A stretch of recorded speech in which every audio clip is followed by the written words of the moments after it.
Oi, seja muito bem-vindo ao episódio 18 da série O Verbo se fez carne e habitou no meio de nós. Estamos aqui aprendendo mais sobre a vida de Jesus, sobre os milagres de Jesus no Evangelho de João, relatados, né, no Evangelho de João. Vamos orar para dar início ao nosso estudo de hoje? Pai, obrigada pela tua palavra, que é a verdade que nos cura, que nos liberta. Manifesta, Senhor, a tua presença neste lugar. Ministra, Senhor, aos nossos corações e nos abençoa, Pai, com o entendimento profundo da tua palavra. Que esse entendimento nos leve a ter um relacionamento ainda mais profundo com o Senhor. É o que eu te peço, meu Pai, em nome de Jesus. Amém. Bom, hoje começamos o capítulo 5 de João.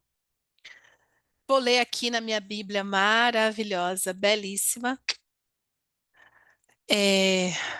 Na versão transformadora. Então, é a nova versão transformadora, essa que eu tenho usado aqui para fazer esses estudos. E para hoje é o capítulo 5, do verso 1 até 15. Bastante coisa para a gente ler, né, gente? Mas é melhor ler Bíblia do que ficar lendo outras coisas, certo? Mas eu quero que você preste muita atenção. É muito rica. A Bíblia é toda rica, né? E aqui, né, as palavras de Jesus, tem bastante coisa para a gente aprender aqui. Então, vamos lá. Capítulo 5, verso 1 diz: Depois disso, Jesus voltou a Jerusalém para uma das festas religiosas dos judeus. Dentro da cidade, junto à Porta das Ovelhas, ficava o tanque de Betesda, com 5 pátios cobertos. Ficavam ali cegos, mancos e paralíticos, uma multidão de enfermos, esperando o movimento da água. Pois um anjo do Senhor descia de vez em quando e agitava a água. O primeiro que entrava no tanque, após a água ser agitada, era curado de qualquer enfermidade que tivesse. Gente, imagina a confusão. Imagina as pessoas doentes, enfermas. Primeiro que ele mostra um pátio lotado. Estava coberto. Coberto o quê? De pessoas doentes, pessoas enfermas. Agora imagina todo mundo prestando atenção naquela água. Para na hora que ela fosse agitada, entrassem dentro dela. Aqui não fala se já tinha acontecido algum milagre, né? E eu tô longe da minha Bíblia de estudo para saber se aconteceu.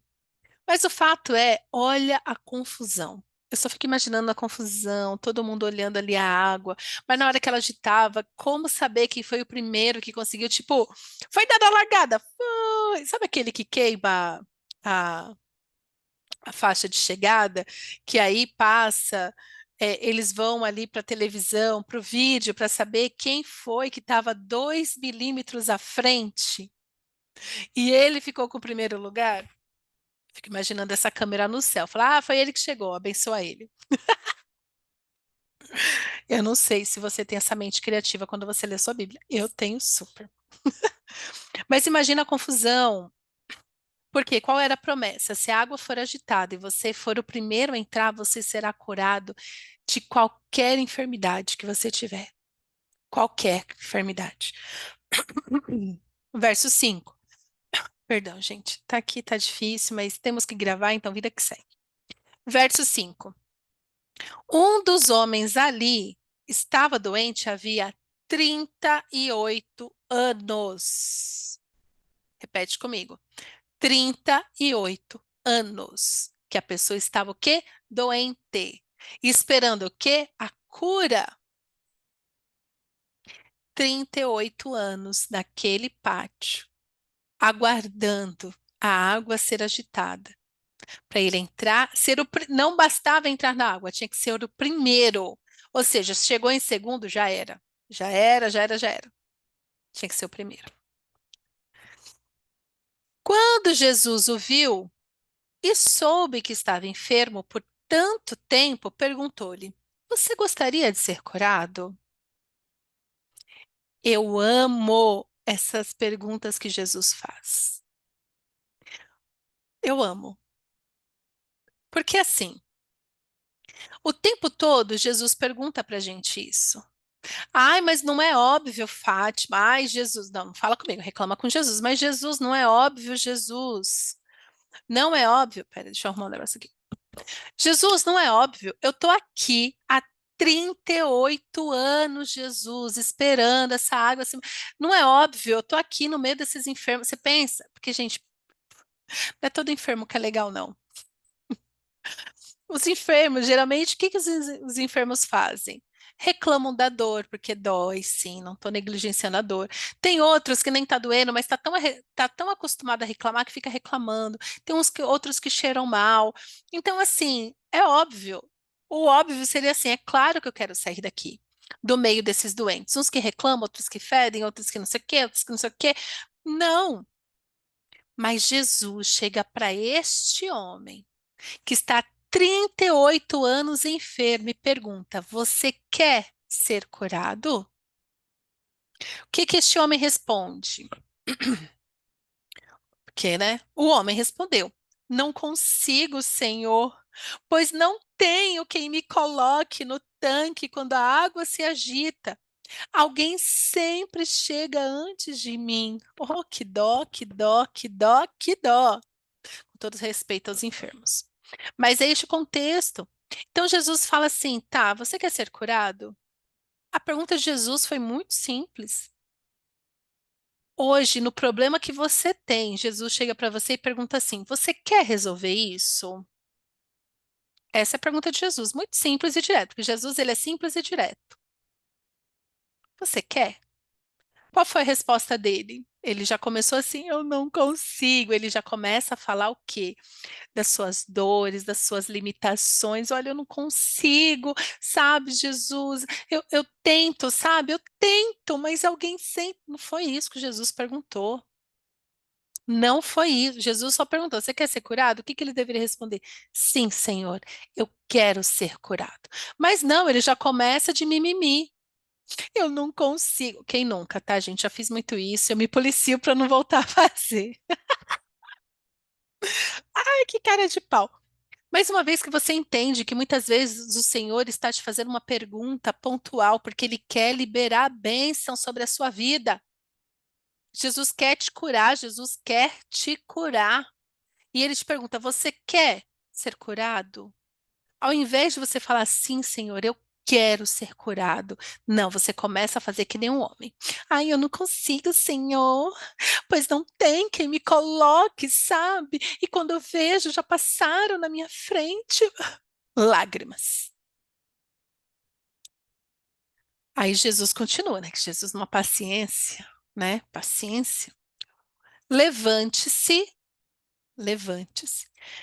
Pegue a sua maca e ande.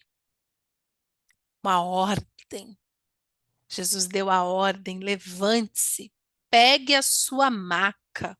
Ou seja, pega o objeto da sua dor. Pega o objeto da sua enfermidade, pega o seu objeto de vergonha e ande, ou seja, movimento, vida que segue. A cura não é para você ficar parado no mesmo lugar, a cura é para fazer você avançar, a cura é para fazer você ficar de pé, porque no chão você já ficou muito tempo. No chão você já ficou muito tempo. No mesmo instante, o homem ficou curado. Jesus fala, Jesus é maravilhoso. Ele pegou sua maca e começou a andar. Uma vez que esse milagre aconteceu no sábado, os líderes judeus disseram ao homem que havia sido curado: Hoje é sábado, a lei não permite que você carregue essa maca. Aqui entra a religiosidade, que foi o que Jesus mais bateu. Jesus não bateu na questão da da lei do sábado, da santidade do sábado, até porque foi o Senhor que instituiu o sábado. Amém, igreja? Amém. Faz parte do mandamento. Santifique o sábado. O sábado será santo, porque o Senhor descansou no sétimo dia, vocês também descansarão. É mandamento, ok? Não vou discutir isso aqui, né, senão começa o povo aí querer me apedrejar, que, ai, mas domingo. O povo estava adorando no sábado. Qual que é o problema do religioso? O religioso vê. a cura. Ao invés dele se alegrar pela cura, ele vai bater aonde? A lei não permite que você carregue essa maca, ou seja, você está fazendo um trabalho forçado. A religiosidade não faz você enxergar o sobrenatural. A religiosidade não deixa você enxergar o sobrenatural, não deixa você se alegrar com a cura, com o milagre do Senhor. A religiosidade te faz olhar o quê? Você infringiu uma regra, a regra que te limita. Eu fico pensando, mano, o cara tava 38 anos esperando por este momento e você vai brigar com ele porque ele tá segurando a maca? Amado, você não entendeu Jesus. Você não entendeu o Deus a quem você serve. Porque Deus é o Deus de cura. Deus é o Deus de libertação. O sábado foi instituído para adoração e não para escravidão. O sábado era uma festa. Aliás, você sabe disso, que o sábado, lá em Levítico, Números, quando aparece as festas instituídas pelo Senhor, a primeira coisa que aparece é o sábado?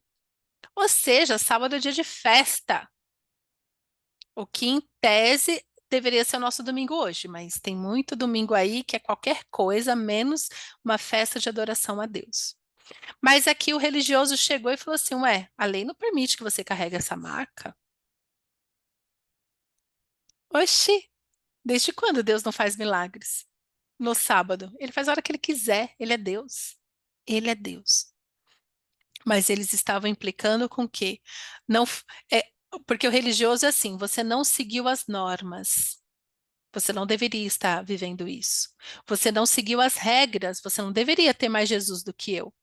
Eu sei tudo sobre Jesus. Por que que você está experimentando a cura e eu não estou?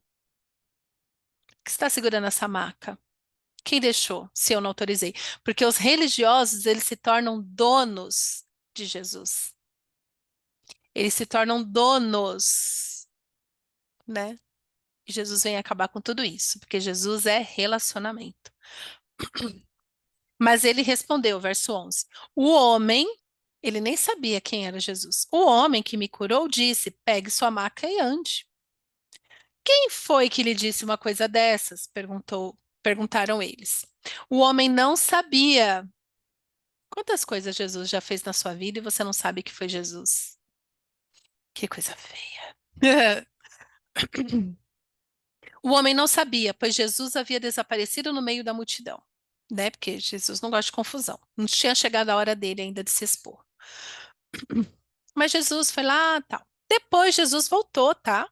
Jesus ele vem te pedir contas do que ele faz na sua vida, não vem com graça não. Mais tarde, Jesus o encontrou no templo e lhe disse: agora, você está curado. Você está curado. Você queria a cura, você queria andar, você conseguiu, certo? Você está curado. Deixe de pecar. Ele ainda era um pecador. Ele ainda praticava o pecado. Então Jesus fala: deixa de pecar para que nada pior lhe aconteça. Ah, quem é mesmo que anda falando por aí que, que coisas ruins que acontecem com a gente não tem nada a ver com pecado? Ué, ué.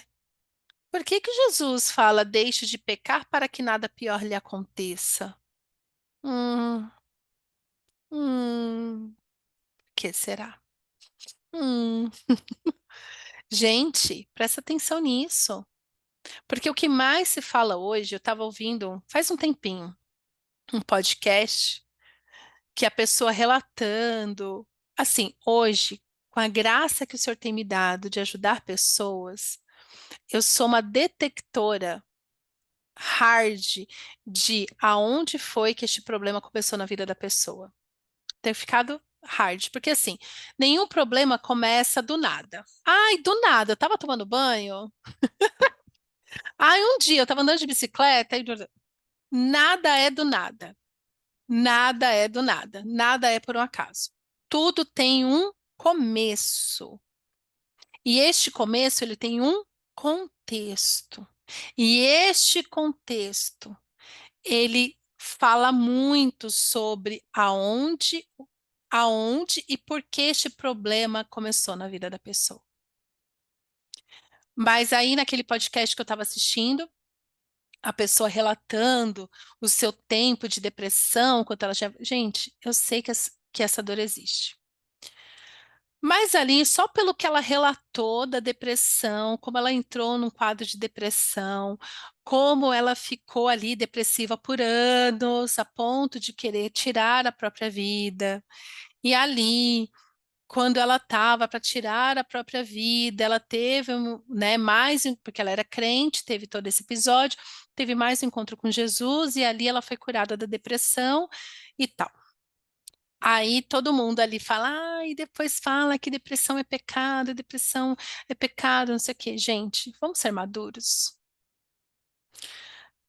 Ali o que ela relatou, pelo entendimento que eu tenho hoje de batalha espiritual e inteligência emocional, tudo ali entrou na vida dela, a depressão entrou na vida dela através de uma raiz de amargura. Teve uma coisa que aconteceu na vida dela onde ela ficou profundamente amargurada, ela não soube lidar com aquela amargura, ela começou a ignorar aquela amargura e começou a fazer o que todo crente faz.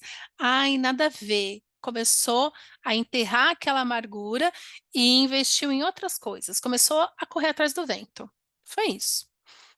Aquela amargura foi crescendo, aquela dor foi crescendo, até que chegou uma hora que ela começou a ficar triste. E essa amargura se enraizou porque naquele contexto em que ela conta do problema que ela sofreu ali, ela ficou magoada com Deus. Como Deus permitiu que isso acontecesse na minha vida? Eu que sou tão temente ao Senhor. Mas, né, aí sim, crente não pode falar dessas coisas. Querido, você pode chegar para Deus e falar, Senhor, eu quero entender. Como Jó fez. Jó falou assim, ué, estou aqui servindo o Senhor, fazendo o culto diário, fazendo sacrifício, nananã. Por que que eu estou passando por isso, Senhor? E Jó foi fundo até que ele teve a resposta dele. Mas o que que acontece com os crentes hoje em dia? Os crentes Nutella, não vai fundo na dor, não vai questionar Deus a fundo. O problema não está em você questionar a Deus, o problema está em você não questionar a Deus e começar a procurar solução para os seus problemas em outros lugares. Então, então, naquele contexto, eu fiquei assim, que dó. Porque a amargura leva a pessoa a, a um lugar de distanciamento do Senhor, e distanciamento do Senhor é o lugar mais propenso para a gente pecar, ficar com o coração duro. Aí a tristeza entra, domina a mente da pessoa, a pessoa só começa a pensar em desgraça, começa a pensar pouco de si mesmo, começa a se negligenciar, entra no quadro severo de depressão que leva à morte. Muitas coisas na sua vida podem ser resolvidas quando você entende o começo e se arrepende. E começa de novo, e esvazia essa dor, e essa dor sai, porque a dor tem que sair. Então Jesus está falando assim para ele: agora que você está curado, agora que você está bem, deixe de pecar. Então, tem algumas pessoas que elas têm primeiro a cura e depois vem o quê? O ensino. Deixa de pecar. Larga essa vida de pecado, para que coisa pior não te aconteça. Então, aqui no contexto, será que a gente pode entender que ele estava em pecado antes, por isso, tudo isso? Não sei. Não fica claro aqui.